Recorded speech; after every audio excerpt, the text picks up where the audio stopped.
Hari ini tanggal 23 Juli, yang berarti bahwa saya ini sudah 1 bulan menjadi seorang Romo, atau dengan kata lain 1 bulan yang lalu saya ini baru ditabiskan.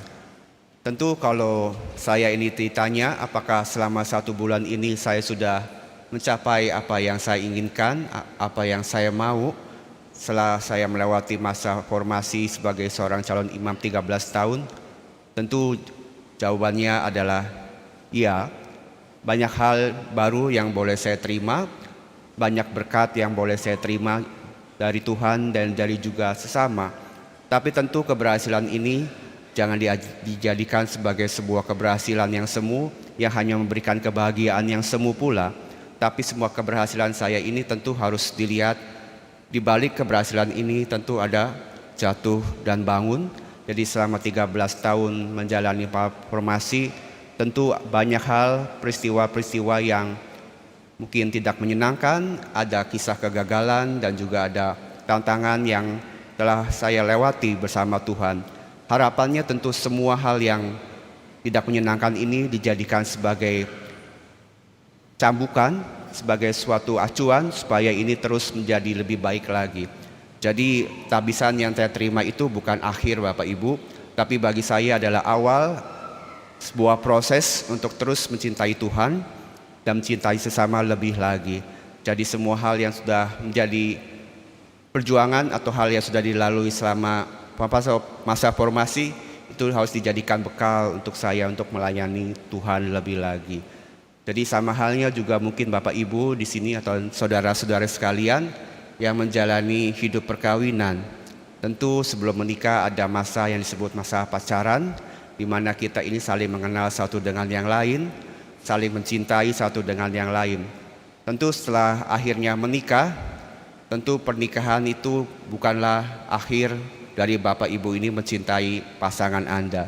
Justru sebaliknya, kalau dulu selama kalian Bapak Ibu ini pacaran hanya mencintai pasangan, calon istri dan calon suami, tapi setelah menikah tentu diharapkan kita ini lebih lagi memberi, lebih lagi mencintai pasangan kita. Dan tidak hanya itu, kita pun diajak untuk memiliki kapasitas untuk mencintai sesama kita, yaitu keluarga, orang tua dari istri atau suami kita atau mertua kita, dan terlebih cinta yang lebih lagi untuk anak-anak yang dianugerahkan dalam hidup keluarga kita. Jadi masa pacaran adalah masa untuk mengenal, kita mencintai calon pasangan kita bukan supaya dia berbalik mencintai kita, tetapi yang terlebih kita mencintai pasangan kita, calon pasangan kita, supaya kita ini untuk belajar bagaimana mencintai orang lain dengan lebih sempurna, dengan lebih baik, dengan menerima segala kekurangan dan kelebihan dari pasangan kita. Jadi kiranya inilah hal-hal yang bisa kita renungkan bersama, sehingga di dalam bacaan Injil hari ini ada 2 hal yang juga bisa kita petik atau kita renungkan bersama dari perumpamaan ilalang di dalam ladang Tuhan. Jadi Tuhan ini sang pemilik ladang dan ia menaburkan benih gandum yang baik. Tetapi si iblis ini menaburkan benih yang jahat. Tapi Tuhan, sang pemilik ladang ini membiarkan lalang itu tumbuh sampai akhir masa panen. Mengapa? Apa alasannya mengapa sang pemilik ladang ini membiarkan lalang ini tumbuh? Tentu sebagai seorang tukang kebun atau petani adalah hal yang wajar untuk menyiangi rumput ilalang supaya tanaman yang kita tanam ini dapat tumbuh dengan baik tanpa adanya parasit atau ada yang mengganggu. Tetapi mengapa Tuhan atau sang pemilik ladang ini membiarkan lalang ini tumbuh? Tentu ada 2 hal dalam hal ini. Satu, karena Tuhan ingin mengajarkan kepada kita bahwa masalah dalam hidup itu selalu ada. Dikatakan dalam kitab Mazmur bahwa Tuhan tidak menjanjikan bahwa langit itu selalu biru, tapi Tuhan berfirman, aku akan selalu menyertai engkau. Jadi di tengah hidup ini tantangan dan masalah itu pasti selalu ada, tapi mari kita jadikan semua itu sebagai sebuah cambukan atau sebuah cemeti yang membuat kita ini selalu mawas diri, kita ini selalu hati-hati, kita ini jangan jatuh dalam cobaan, Tapi mari kita jadikan semua ini sebagai seperti emas yang dipanaskan, semakin panas apinya, semakin murni emasnya, maka kita pun harus bersyukur kalau kita ini boleh mengalami tantangan dalam hidup, masalah dalam hidup, sebab semua itu akan membuat kita ini menjadi anak-anak yang berkemenangan. Kita tidak lagi menjadi anak-anak gampangan, tapi kita ini menjadi anak Tuhan yang berkemenangan. Dan jangan khawatir, seperti dikatakan dalam bacaan kedua, bagaimana Tuhan itu mengerti setiap kelemahan kita, setiap keluh kesah hidup kita. Seperti Santo Paulus katakan dalam jemaat di Roma, Tuhan itu mendengar dan doa kita, roh kita yang berdoa kepada Tuhan, sehingga Tuhan yang memampukan kita. Dan apa poin yang kedua? Yaitu bahwa hal ini menunjukkan bahwa Tuhan itu begitu murah hati dan maha pengampun. Jadi Tuhan membiarkan lalang ini tumbuh bersama benih gandum, sebab Tuhan punya suatu rencana, punya harapan bahwa siapa tahu lalang ini bisa berubah menjadi gandum. Mungkinkah Bapak Ibu benih lalang ini menjadi gandum? Mungkin enggak? Ya, bagi manusia ini tidak mungkin. Bagaimana mungkin rumput ini menghasilkan padi atau gandum? Tapi bagi Tuhan tentu tidak ada yang mustahil. Bagi Tuhan segalanya mungkin, asalkan manusia ini mau berusaha.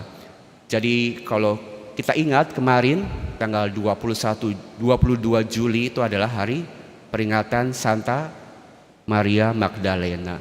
Jadi kalau kita lihat di dalam Alkitab dikatakan bahwa Maria Magdalena ini dulu telah disembuhkan Yesus dari 7 roh jahat. 7 artinya adalah kesempurnaan. 7 roh jahat berarti Maria Magdalena ini seorang pendosa berat, seorang pendosa besar dan begitu najis dan dianggap sampah oleh masyarakat pada saat itu. Tapi ketika Maria Magdalena berjumpa dengan Tuhan dan mengalami Tuhan dalam hidupnya, dia ini berubah. Tuhan sembuhkan dia sehingga dari seorang pendosa akhirnya dia ini menjadi seorang kudus. From sinner to saint, ya. Jadi bagi Tuhan tidak ada yang mustahil selama manusia ini mau bertobat. Seperti dikatakan dalam kebijaksanaan Salomo, Tuhan memberikan kita harapan bagi kita yang mau bertobat, kita yang berdosa, asalkan kita ini mau bertobat, Tuhan pasti menyelamatkan kita. Jadi sebesar apapun, walaupun dosa kita merah seperti kirbisi, tapi Tuhan sanggup membuatnya menjadi putih seperti bulu domba. Jadi mari kedua hal ini boleh terus kita ingat dalam hidup, supaya hidup kita ini semakin berarti di tengah segala pencobaan, di setiap tantangan hidup kita. Mari kita tidak pernah lupa Tuhan yang telah memberikan kita kekuatan. Harapannya kita pun mau menjadi berkat bagi orang lain. Jadi berkat itu, jadi masalah dalam hidup ini pun bisa kita ubah menjadi berkat. Kita tujukan kepada mereka yang masih hidupnya kurang baik. Kita harus mengampuni sebagaimana juga Tuhan telah mengampuni hidup kita. Harapannya dengan kasih dan pengampunan yang kita bagikan kepada sesama, orang lain pun bisa berubah. Yang mungkin tadinya hanya menjadi parasit, menjadi pengganggu, menjadi sampah masyarakat, tapi oleh karena kasih dan pengampunan yang kita tujukan kepada mereka, mereka ini bisa berubah menjadi berbuah dalam hidup mereka. Jadi mari kita jadikan setiap berkat hidup kita ini untuk berbagi kepada sesama, dan jika ada masalah atau berkat, biarlah kita ini mau merubahnya juga menjadi berkat bagi sesama dan bagi Tuhan. Semoga demikian.